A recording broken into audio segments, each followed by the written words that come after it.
Good afternoon to all. Thanks for logging in for today's webinar.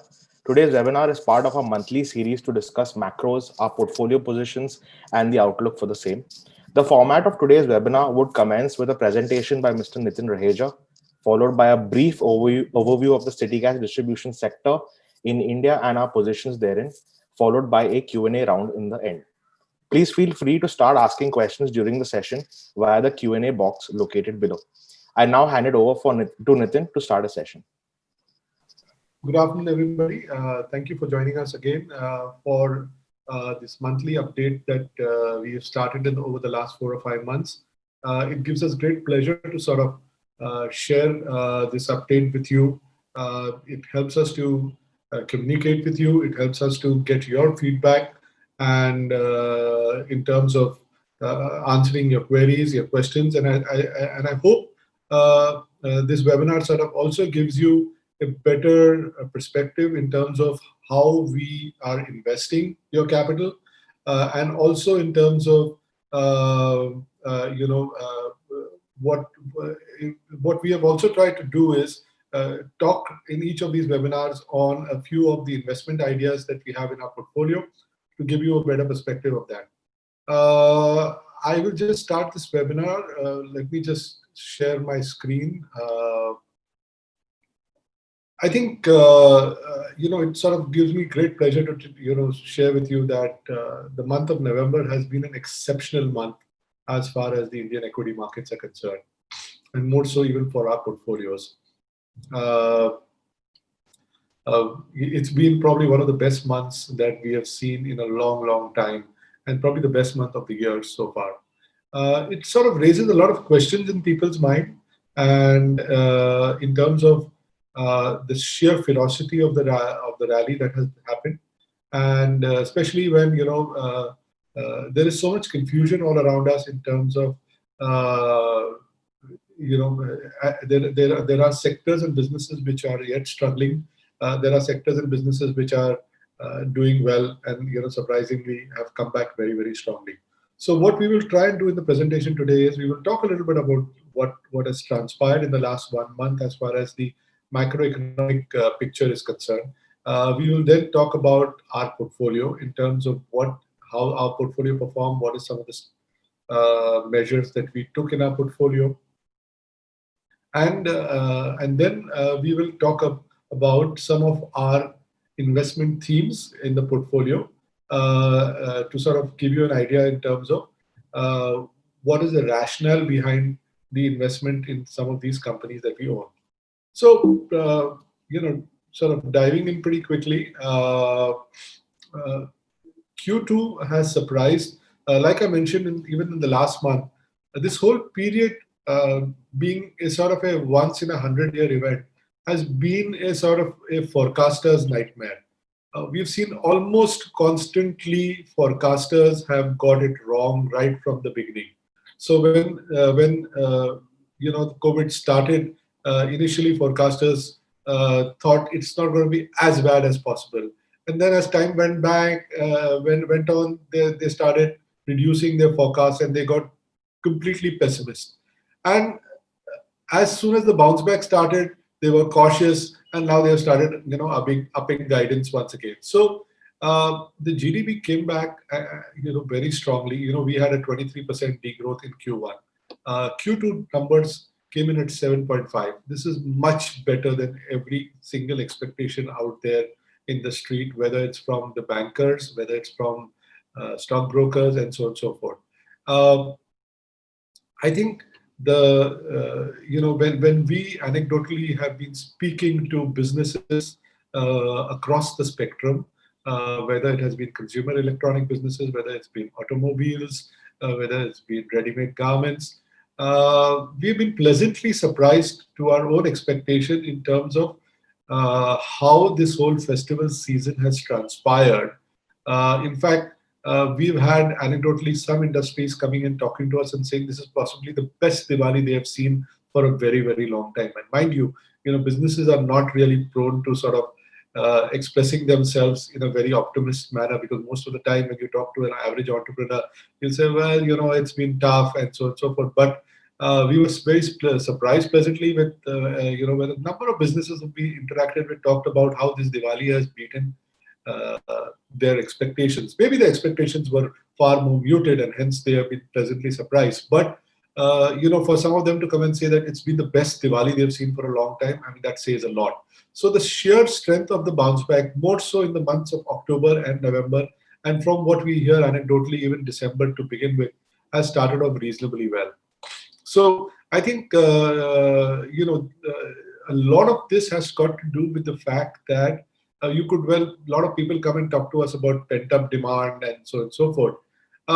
Difficult to say what you mean by pent up demand as such. I mean, we've seen real estate bookings being pretty robust during this quarter. Now, I would not think that real estate is pent up, because most of the people who are buying real estate, they're not really buying real estate for any appreciation or anything. They're really buying to stay or to live in those apartments. So I think, in my view, if I have to sort of put a single pinpoint on why this has happened, I would probably say that the fact that there was more than ample liquidity in the economy, and interest rates have been so low. I mean, just yesterday, I was seeing a release by Bajaj Finance, who recently raised in the debt markets. They raised almost close to 700 crores plus. When I saw the coupon rates, they were at 3.96%. I mean, this is the kind of money which in the past public sector banks used to get their deposits at, the savings. Now you're seeing NBFCs, the big tier NBFCs raising money. So A, liquidity is ample. B, it is coming at a price which is probably at a historical low, especially short-term liquidity. And I think that has been a major factor for the demand coming back. Agriculture, the monsoon has ended well. The yields are expected to be very robust as such. We've seen forex inflows being strong, and the rupee has shown tremendous resilience during this period. Led by the kind of FPI flows that we saw, and also by the FDI flows that we saw into companies such as Reliance and the various other entities which have raised capital during this period. This, along with some amount of support that has come from the government in the form of, which is about 2% of GDP, nowhere close to what Western countries have been spending. But I think given the constraints, possibly, the government could well come up and say, look, we stretched our balance sheet the least, and, we have come back vis-a-vis what a lot of other countries are doing. However, I think the next 6 months are going to be more critical, because when you come back from sort of a mini V-shaped recovery, sustainability of that becomes very important, and that's where the government now will have to play a more important role. However, against this, there are some concerns. Inflation has remained stubbornly high, mainly food inflation, and that has reduced the scope for further rate cuts as such. Also, COVID continues to be around, so while a vaccine is there, there are going to be logistic issues. While the first vaccine is expected to start being rolled out from this month in the world, India will probably start sometime next month, sorry. But I think the whole logistics issue in terms of being able to reach the vaccine out, sort of preserve it under temperatures, there are going to be some challenges that one has to see. However, I was quite surprised. Just today, I was reading in the newspaper that the BMC says they plan to vaccinate 1 crore people next month. I don't know how that is going to happen, because that's virtually 50% of the population of Mumbai as such. But well, if that vaccine is out, I think that is good news, and hopefully the vaccine is effective and we start getting back to the normal that we were used to. Employment generation continues to be the other concern as such. So, as I said, all the high frequency indicators seem to be bearing back. The manufacturing PMI is very robust. As you can see, it continues to remain around 56, 57 odd levels, even in the month of November. The services PMI, which really took a knocking, if you can see, which fell all the way from the 55, 57 to 4, 5 and 4, has come back, and it's back over 53, which means there is an expansion. Services are coming back. Just today we read about airlines now coming, which were allowed up to 70% capacity, are now allowed up to 80 from now. So so airlines, hotels, and anecdotally, if you talk to a lot of people, they will tell you that if you go to Goa, almost all the hotels are running full. So this is a large sector which was impacted. That seems to coming back, and GST collections are back over the 1 lakh mark now for 2 months running. So it's the bounce back, and as you can see, all these graphs seem to indicate a sharp half V and then sort of plateauing out. So this is once again much better than what people expected as such. And all of this has been helped by the strong FII inflows. The month of November was absolutely phenomenal. From my recall and memory, at over just about $10 billion, it was probably close to historic highs in terms of the kind of inflows that we have seen as such. All of which is seeing the rupee remaining strong. In fact, the RBI has been constantly buying dollars. Otherwise the rupee would have appreciated from now as such. But all of this is led by the fact that globally, capital is available at absolute rock bottom prices, with a commitment that it is going to be available at rock bottom prices by the largest bank in the world, which is the Fed, that for the next 2 years. So when you have such a scenario, capital, as you know, always chases growth, and I think that has made equity very attractive as an asset class. It is sort of, if I were to say, broken all historical parameters. It becomes very difficult to put an intrinsic value to businesses when interest rates come down to zero levels, because historically, if you know, the different methods of valuing businesses have all got to do with cost of capital. But if your cost of capital drops so dramatically, obviously the P multiple expansion takes place, and and the whole asset class sort of gains as a process. We've also seen domestic consumption being extremely strong. Tractor sales are at an all-time high. You're seeing two-wheeler sales. You're seeing petroleum product consumption, and monthly auto sales have started to sort of come back quite well. So I think all in all, it does seem that India is coming back. Early days, no doubt, people will talk about the festival season and so forth. But it is my belief that, normally speaking, that once you gain momentum, the momentum doesn't sort of peter away as easily. It takes its time to grind to a halt again, and you need an event for it to grind. So while you could dispute whether this kind of sharp momentum will continue in terms of month on month, answer is probably no. But I think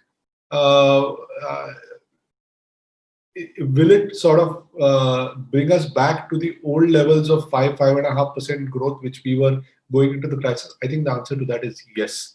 Already the RBI has talked about a positive growth in this quarter, and close to 80% or 90% of the GDP levels in the next quarter. So all in all, this is a very welcome development from an economic perspective. And again, then it's sort of, the market seems to have got a whiff of it and had moved up in anticipation of this, and now you're seeing numbers happening. So when we talk about markets being forward discounters, I think here you clearly have that case and showing up in front of you. On our portfolio front, it sort of gives me great pleasure to tell you that we were up almost 11.9% in the month of November. The numbers you see here are 1 month, 2 month, 3 month, 4 month numbers. So they are a cumulative performance. And as you can see that in this last 1 year, we have outperformed every single month by a fair margin. If you look at us from the fall that happened in March to which is from April to now, we are up 71% vis-a-vis 53% for the index. If you look at us from a 1 year perspective, we are up 37% vis-a-vis 9.2% for the index. So I'm happy and I'm humbled by what we have been able to do in this last 1 year, which has been fairly challenging. And I hope to be able to continue to deliver these kind of performances even going ahead. So in the month of November, some of the stocks which did very well for us was Bajaj Finserv, which had got beaten up considerably and had lost almost 40-50% value, but it's come back sharply. It's up 57% just in 1 month. That contributed close to 2% of, or almost 20% plus of the performance. ICICI came back well, Gujarat Gas, HDFC Bank, and Indus Gas. We had talked about the financials last time around and why we believed in our financials companies, and I'm glad to say that they have sort of reinforced our faith in them. Similarly, the gas companies, which we have been bullish for a very, very long time, and which we will talk about in this presentation in some time now, also have sort of given us handsome returns. The laggards for us were UPL as well as gold. If you remember that in the month of March, April, we had invested in gold through the gold bees and more as a hedge against uncertainty and a place to deploy cash, and which had worked well for us, and it has sort of given us handsome returns, much more than what a liquid fund would have done. But however, as things have started normalizing, gold has started seeing a pressure in the short term. We continue to believe that gold should remain a strategic asset class in everybody's portfolio, considering that the after effects of this crisis are going to come up from time to time. It's not going to be a one-way ride all the way up. But so, however, prudently, what we have done in our portfolios is we have reduced our exposure of gold from 5% to 2.5%. During the month, we added Biocon to our portfolio, and we increased our weight to ICICI Bank. If I have to, for pretty much of the other portfolio, we really didn't do too much. Our financials weight, we continue to be underweight the overall sector on this financial, especially the lending financials. But we increased our weight. If you remember, we had gone down to 17. Now we are at 20. Pharmaceuticals remains at 13.5%. Chemicals and agrochemicals at 12, and city gas is at 9. So most of it has remained where it is, and it has sort of done well for us. Like we do every month, we will now talk about some of the themes that we have liked and we have invested into. City gas distribution has been a theme that we have had a very positive view on in our portfolio for the last 2 years plus, maybe 2 or 3 years plus, as such. And so we thought we will share with you why we like this sector and what we like about the companies in this sector. So, one of the fundamental reasons why we like city gas as a sector is, it's a clean fuel. And today, with all the concerns over the environment and pollution, natural gas is assuming a far bigger role in every government's basket as such. So, and similarly, the Indian government too wants to increase the share of natural gas to 15% of its total energy mix from 6 to 7%, which it is currently, which is big. Okay, and for that purpose, and within that purpose, they've given city gas as a priority status for allocation of natural gas. So, as you know, especially the domestic natural gas. As you know, domestic natural gas, India continues to be a gas importer. So whatever domestic natural gas is produced, which is available at very cheap rates, has to be allocated among different sectors. So whether it is uh, city gas, whether it is fertilizers, whether it is power, and so on and so forth. So within this whole basket, city gas has been given priority status for consumption of natural gas. Uh, the PNGRB, which is the regulatory authority, has held 10 rounds to allot geographical areas to CGD companies, and more than 44 geographical areas have got allotted. Will be allotted now in the 11th round. We've already had 10 rounds in the past. Green corridors are being established in the form of CNG or LNG stations along highways to increase CNG sales. A gas exchange is being established with IEX, one of the companies that we have in our portfolio, being the pioneer in setting this up to make better discovery of prices as far as gas is concerned. So, all of these are some of the measures which the government is taking to make gas an attractive fuel for use within the whole gas basket. Uh, Now, when we look at gas, we need to look at it from different perspectives. So one is from a pricing perspective. So current prices of gas make it far more economical. So if you have a CNG vehicle, it is far more economical than a petrol or a diesel vehicle as such. So, CNG is a competitive fuel for transportation. Again, it is also far more competitive than LPG, and hence PNG, which is which is what gas is converted into, piped natural gas as it is called, for households.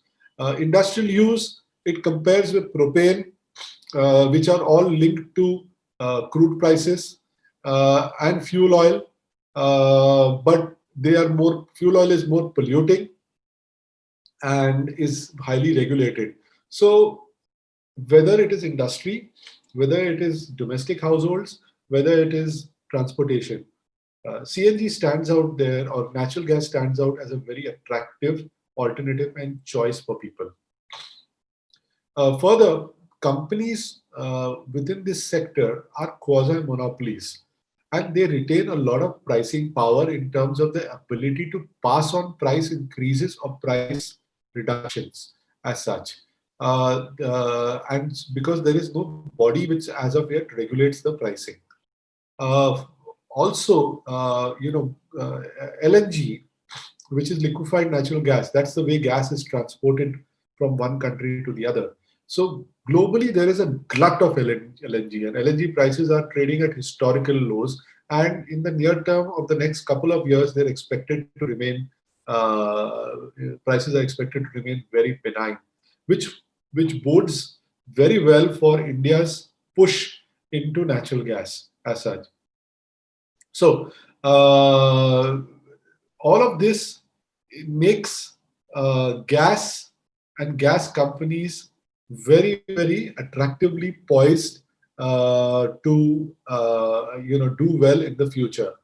There was one overhang that was weighing over these companies, and that was that, if you see, once you get a license for a particular area, you are supposed to go and set up the infrastructure, which is basically you're laying the pipes. You put a compression pipeline. You have to set up petrol pumps. You have to line up buildings. All of this is cost intensive. So you are given exclusivity for some time to be able to return or get an adequate, attractive return on capital. A lot of players like Indraprastha Gas or Mahanagar or even Gujarat Gas, recently PNGRB had come up with guidelines saying that they want to introduce competition within the sector. So there was a lot of fear that once they come, they will, competition comes in, people will move in and they will sort of, create pressure on the existing players and so on and so forth. It was our fervent belief all through this period that it is not as easy as it appears for anybody to come in, move in, and set up gas stations or go to buildings and line up. Ultimately, the idea was this pipeline belongs to the incumbent, and you have to pay something to the incumbent. So, however, PNGRB has finally come up with its final set of guidelines, which has been far diluted from what was thought. And as a result, you have seen which happened last month. You saw Indraprastha Gas and Gujarat Gas see a run up as far as the prices are concerned. And in as far as the new guidelines are concerned, it is our belief that it is going to be very difficult for anybody coming in to be able to substantially create competition and gain market share within existing geographical domains, which would mean that they will continue to remain more or less monopolistic, if not oligopolistic businesses for some time to come. Besides, the existing player is also going to be able to charge a transportation tariff and will also retain the compression facility within themselves. All of these are charges that they will be loading onto a new player coming in. So, for a new player to come in, he will have to pay the cost of gas, plus he will have to pay all these other charges. So, and then justify his capital costs. So we don't think there is going to be a lot of competition. At the most, you might have in select dense areas somebody coming in and so on and so forth. So once these fears have abated, you've actually seen the prices of these companies rally substantially. Now I'll have my colleague Varun talk to you about the two gas companies that we have in our portfolio. Varun? Hello. Yeah, please go ahead. Yeah, hi. I hope I'm audible. Yes, you are. Yeah, hi. So we own Indraprastha Gas and Gujarat Gas Limited in our portfolio. Totally, these two companies consist of about 9% of our model portfolio. Before we get into Indraprastha Gas, I just like to share with our participants that what we look for when we buy these companies, when we want to invest in these companies is apart from looking at international gas prices, because 50% of the gas in India is imported, and looking for regulatory changes or tracking the regulatory environment. What we look for is the visibility of sustained volume growth. So what we are looking for is higher penetration in the existing areas where the CGD entity is already running, and how many new GAs or geographical areas have been allotted in the recently concluded rounds. The second data point we look for is the improving or maintaining profitability. What we look for again once here is we look for the gross margins per standard cubic meter, or the operating profit margins per standard cubic meter, and how all this comes down to the earnings growth. So the first company is Indraprastha Gas Limited. So Indraprastha Gas was incorporated in '98 to take over the Delhi City Gas Distribution Project from GAIL. IGL primarily operates in the National Capital Territory of Delhi. IGL is promoted by GAIL and BPCL. The company earns about 75% of its revenue from compressed natural gas for transportation, and about 25% from the supply of piped natural gas for domestic, industrial and commercial applications. Policy shift. The Supreme Court banned the use of pet coke in November 2017 in Delhi, NCR and the surrounding states. The local government had mandated that light commercial vehicles were to only use compressed natural gas, and the Supreme Court banned registration of diesel vehicles with an engine displacement above 2000 cc in the National Capital Territory of Delhi. On top of that, there was another law which had come in. There was another ruling which had come in calling for the scrapping of diesel vehicles 10 years after registration. So all this amounts to a shift away from traditional fossil fuels to consumption of natural gas. Can you the next slide, please? Right. Expansion. Indraprasth Gas has been awarded 4 new GAs in the recently concluded 9th and 10th rounds in the states of Haryana, Rajasthan, and UP. So this gives us some visibility on volume growth over the medium term. Further, the management has declared the willingness to grow the business by acquiring stake in existing city gas distribution companies.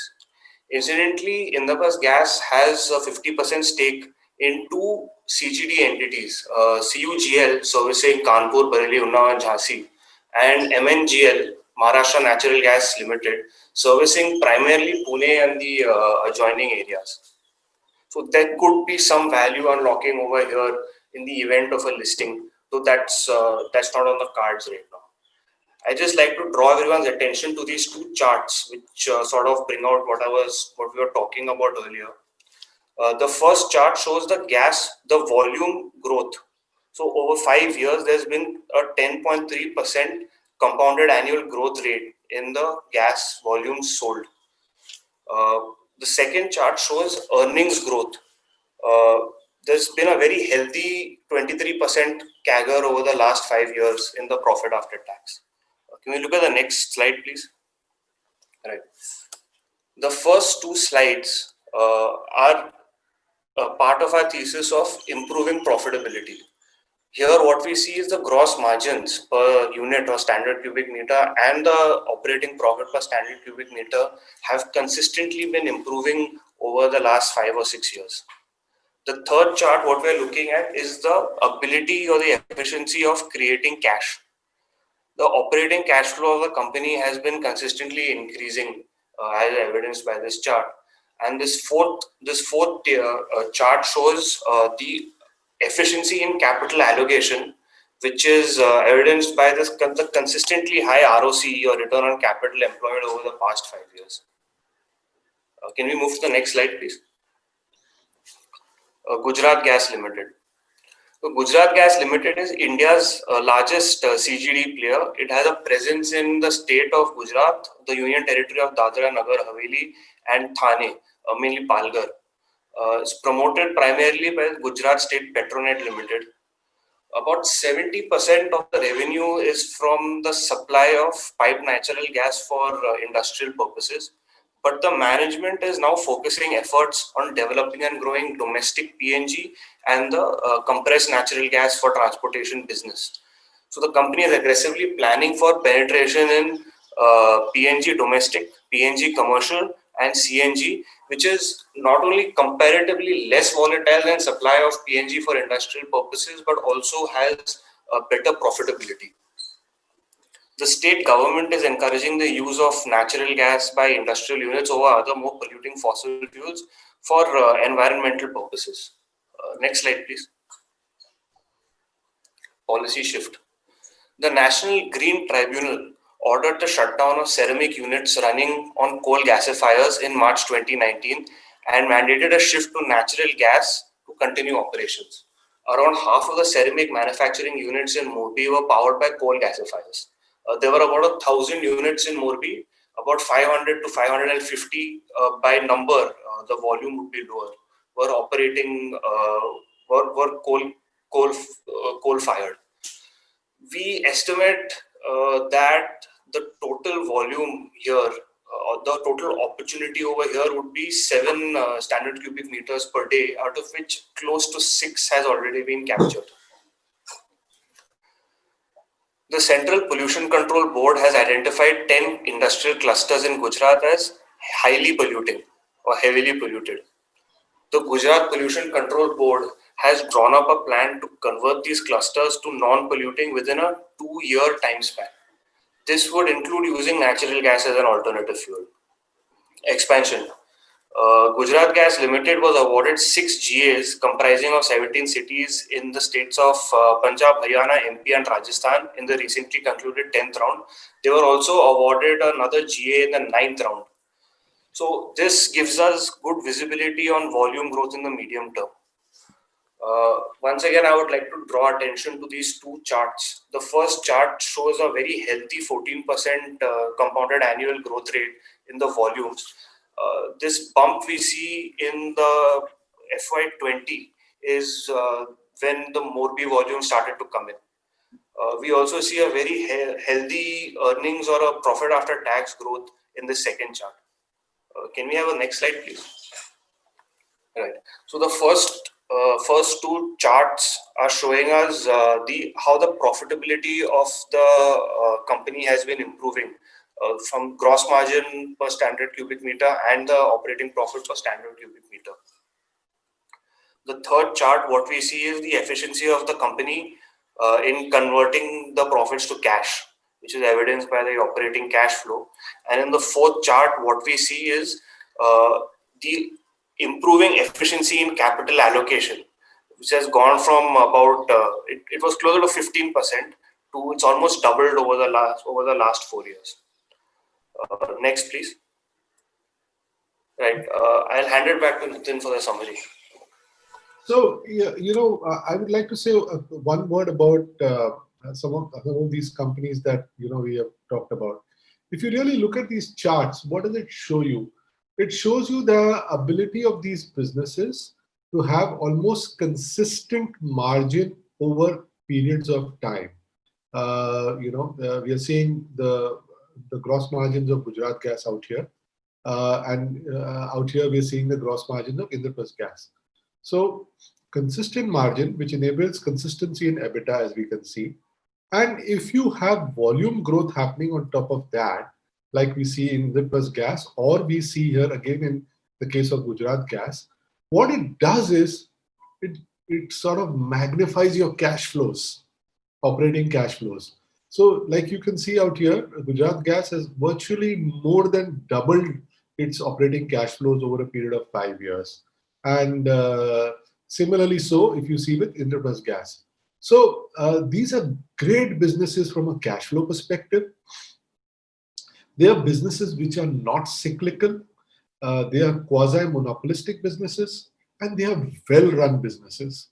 So, for us, when we invested in this over the last couple of years, the returns have been humongous.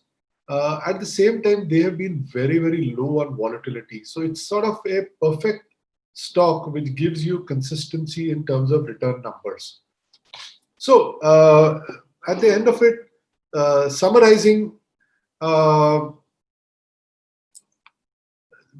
this is we are going to finish 9 years at the end of December. Except for 2018, we have outperformed in every single year till date, and the years, the outperformance has been of a sizable nature as such.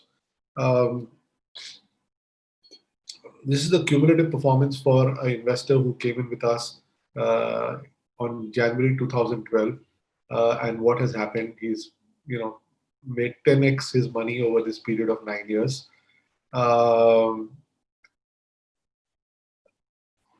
And our cumulative compounded annual returns has been 29.9%, a close to 1700 or 17%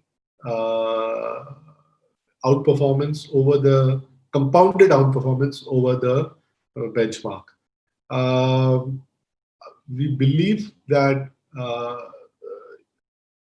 our investment philosophy of looking for high growth companies, looking for companies with strong return on capital and operating cash flows, quality managements, has borne us this result through ups and downs of and periods of time, and has been able to enable us to return to our investors this kind of return. As we draw to end of the year, I'm hopeful that we will be able to continue to deliver this for our investors. Once again, I would like to thank all of you for your support and belief, and we're open for questions now. Thank you. Thanks, Nitin, for that presentation. We'll go into the question answer round now. We have the first question from Mr. Vivek Jindal. What interest rate movement do you foresee for the next 3 years? Vivek, I think, in my view, we are almost close to the bottom of the interest rate cycle. India is a growth country in which our supply chain is always severely constrained. And, if you notice in India, demand is always been virtuous because we are a young country, we are a growing country, and so demand has remained relatively strong. We are a country filled with deficits of various kinds. So I think inflation is a perennial problem as far as India is concerned. Having said that, so my own belief is that I don't think a negative real interest rate scenario is a sustainable solution because it sort of disincentivizes savings. So I would think that the interest rate has bottomed out. Can it go up? I don't think central banks are going to do anything to, at least in the next 1 year, 1.5 years, unless and until inflation goes completely out of control. Fortunately for us, oil, which is a large part of our import market basket, seems to be benign and looks like it could remain benign unless and until there are political tensions which escalate in the Middle East and so on and so forth. So in the absence of oil, substantially going up, I think inflation will remain in the range of about 5 to 6% or in that roundabout range. So I would believe that the scope for interest rates going up, difficult to call, but I would find it difficult at the present moment to think that they should go up by more than 1.5% over the next 2 years. If they have to. My own view would be they will remain flat for the next 1 year. And as economic growth rebounds, there could be an increase of maybe 0.5% to begin with, because all of this is normally done. If you notice, RBI is very gradual in its thing. So unless the economy substantially heats up, which by the way is good any which way from all of our perspective, I doubt if we would see over the next 1.5 years more than a 0.5 to 1% increase. So Nitin, I would like to add a related question. I'm sure a lot of our NRI investors are keen on this. Where do you see the rupee headed over the next 3 years? I wish I had a crystal ball on that. 3 years is a very long time, as we have seen. I mean, and you're sort of making me like one of the forecasters who have egg on their face consistently over the last 9 months. But I can tell you that from what it looks like at the present moment, the rupee looks to be showing much more strength. Oil remains benign, so our import bill is under control. Government is trying to increase manufacturing over a period of time. It's not going to happen overnight, and exports over a period. And most of the manufacturing is aimed towards export markets in the form of chemicals, pharmaceuticals, auto ancillaries, and so on and so forth. So exports should start, doing better. And if India, and if you look at it from a perspective that while the Indian investor is substantially de-incentivized to invest in debt, considering that if you today invest in debt, you get about 6.5%, and inflation is at 7%, so it's almost negative real interest rates. But for foreign investors' perspective, where who's bringing in dollars, and if the rupee remains firm, is actually getting close to 6.5% dollar returns if the rupee remains firm. So that should see flows coming to India substantially as far as FPIs are concerned. With all of that, I I would be surprised to see the rupee depreciate substantially. However, the rupee is not a convertible currency. It is governed by RBI, and for example, uh, even today the RBI has been buying dollars every single month, and beefing up their foreign currency reserves. Uh, if the RBI decides that it wants the rupee to be weak, it will be weak. But I would think that the rupee will probably, if I have to sort of be diplomatic, trade within a band of 5% up and down. Right. We have a next question from Mr. Narendra Vemuri. How do you see the policy shift of the government to allow NBFCs to procure banking licenses impacting the current players and the economy? What do you see the major risks to this shift? So, look, by all traditional matrices, you will see that India is an underbanked country, and there's a long way for India to go before it becomes, an overbanked nation. So, in that sense, for RBI to allow NBFCs, which, by the way, RBI allowing NBFCs to become banks is only NBFCs is allowing NBFCs to do their job much more efficiently. It's not, and that is also a long-term phenomenon, because it's not very attractive for an NBFC, a retail NBFC, for example, who has high ROEs of over 23-24%.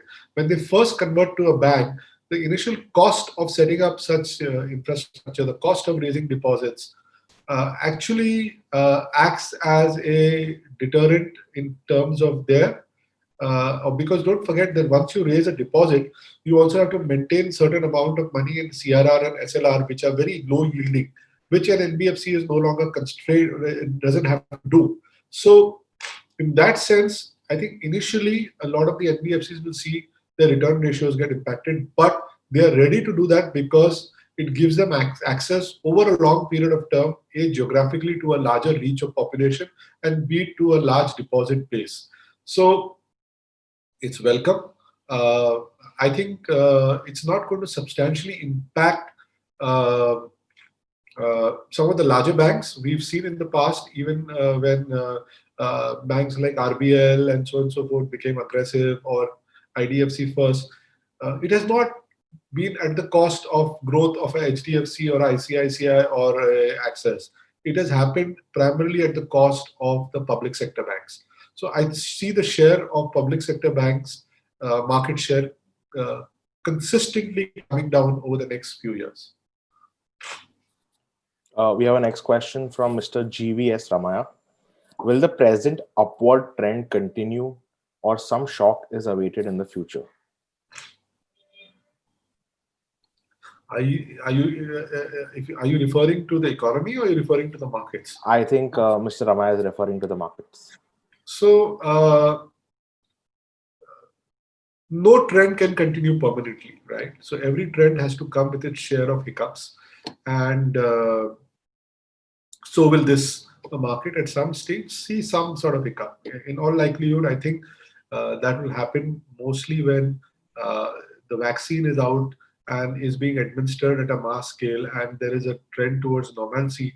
That's the time when you will see a lot of central banks reevaluate their packages that they have put out.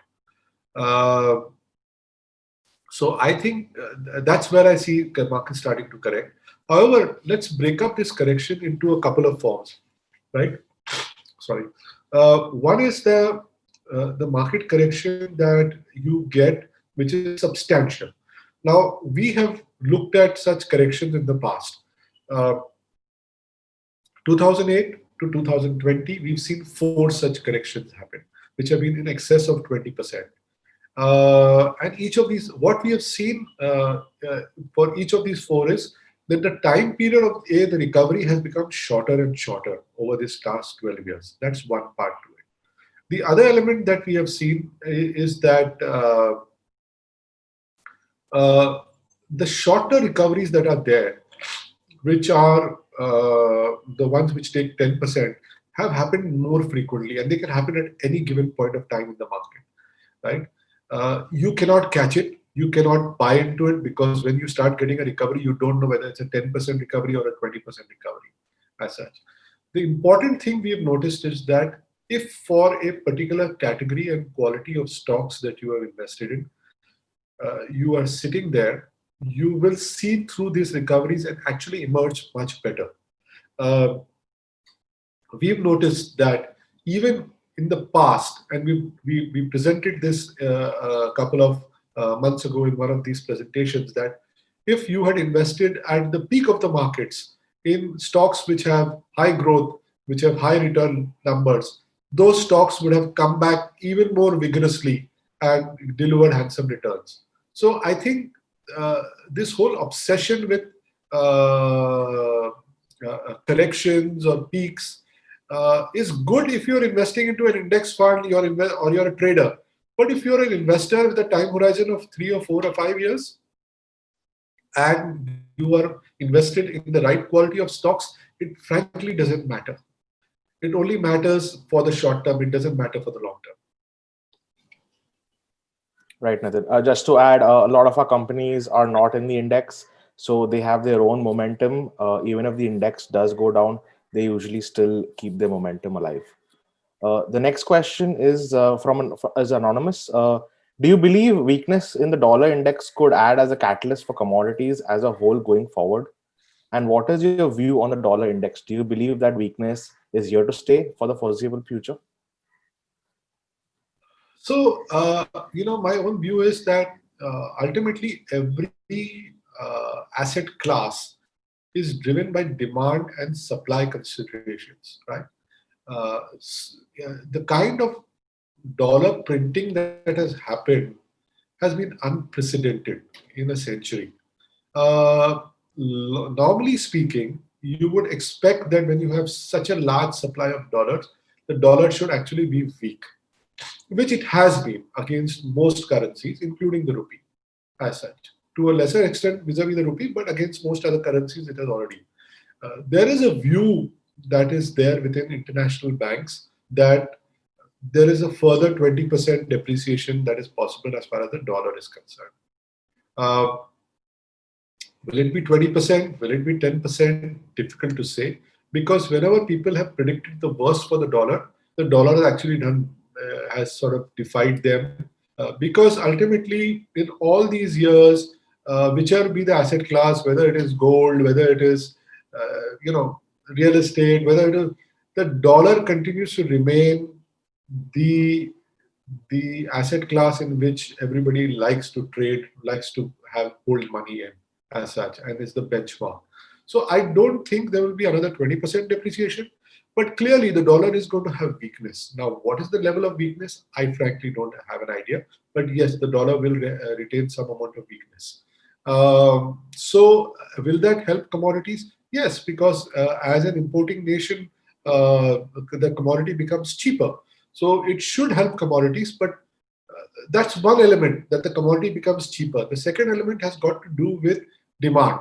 So if economies come back with vengeance and the dollar remains weak, yes, commodities will rebound. But again, the elephant in the room is China out here, because they pretty much set commodity prices. Now, what happens to China is very interesting, because in the last few days or weeks, there is a very interesting development that is happening, which could sort of, so far, China has had the ability to manage all these challenges. But for the first time, you're seeing, and we've known about it for a long time, that the entire shadow banking arena in China, or the entire credit arena in China, is suspect. So for the first time, you've actually seen in the last 10 days a major Chinese company default in the bond markets, and that is clearly worrying. Some people are also put out notes saying that this could possibly be China's Lehman moment. If that were to happen, yes, you could see some turmoil return to the market. But so far, China is an opaque country. The moment there is problems, they sort of close up further and do not allow it to come out. So it's if you ask me, that is possibly one of the so-called fears in the near term, in terms of hopefully the China bubble doesn't burst. Right. Nitin, that was the last question. I leave it to you for your closing comments. So thank you so much for your time. Thank you so much for your interest. We are always available to answer any questions.